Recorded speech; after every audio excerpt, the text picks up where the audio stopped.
At 34, I was out of breath, broke, divorced, and pretending everything was fine. Then my body failed me in public. That embarrassment pushed me into a gym for 12 minutes. And those 12 minutes ended up changing everything I thought I knew about strength.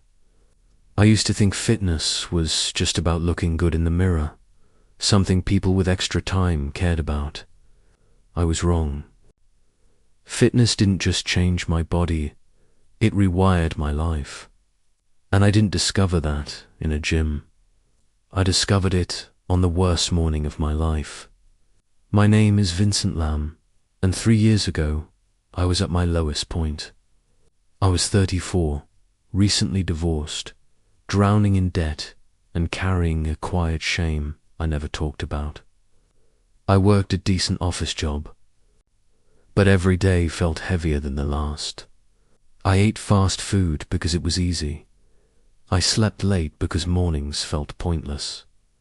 My body reflected exactly how I treated my life, neglected, tired, and inflamed with stress. The wake-up call came on a Tuesday.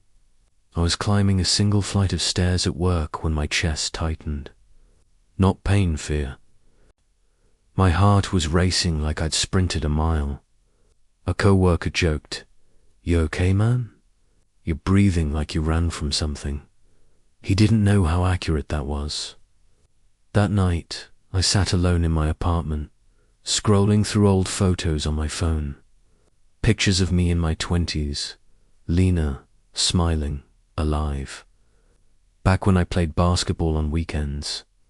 Back when I believed I had potential. That version of me felt like a stranger. I didn't cry. I didn't punch a wall. I just felt tired. Tired of avoiding myself. The next morning, I walked into a gym.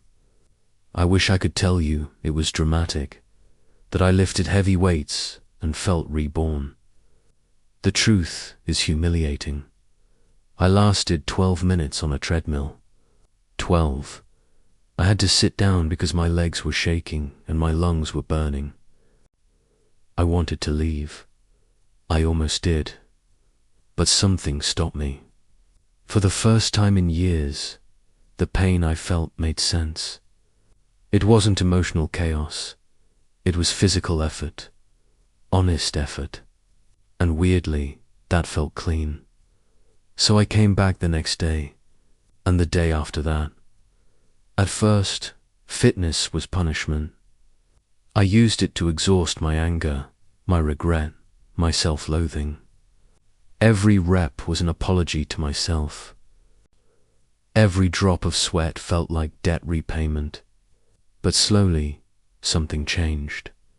I started sleeping better. Not perfectly, but deeper. My appetite shifted. I craved real food, not just comfort. My mind, once noisy and anxious, began to quiet during workouts. For an hour a day, my problems didn't disappear, but they lost their power. Fitness gave me structure when my life had none. 3 months in, I noticed changes that had nothing to do with muscles. I stood taller in meetings. I made eye contact again. I stopped apologizing for existing. The scale moved, sure, but what mattered more was discipline. Showing up even when motivation was gone. Especially when motivation was gone. That discipline leaked into everything. I paid off a credit card because I finally believed future me was worth helping. I stopped texting my ex, not out of pride, but clarity. I said no to things that drained me. Fitness taught me boundaries. One evening, after a brutal leg workout, an older man approached me in the locker room. Grey hair, strong posture, calm eyes. "I've been watching you," he said. "You're consistent. Most people aren't." I laughed and told him consistency was all I had.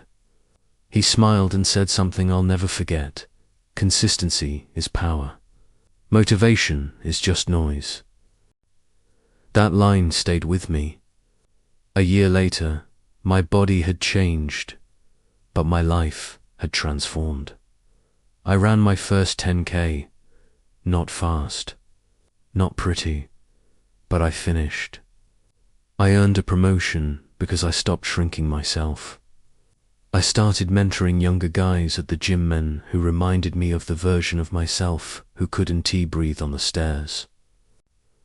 One of them asked me once, "What's the point of all this? Is it just to look better?" I told him the truth. The point is control. Over your mind, over your habits, over the story you tell yourself when life gets hard. Fitness didn't solve my problems. It gave me the strength to face them without flinching. There's a moment I replay often. I was standing in front of the mirror after a shower, steam filling the room. My body wasn't perfect, still isn't, but I caught my reflection and didn't look away. For the first time, I felt respect. Not pride, respect. For the man who showed up when it was uncomfortable. For the man who chose effort over excuses. For the man who stopped running. That's the real power of fitness. It doesn't just build muscle.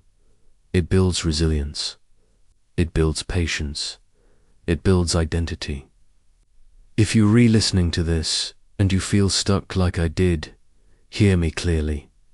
You don't need motivation. You need a starting point. 5 minutes. One walk. One decision that says, I'm worth effort.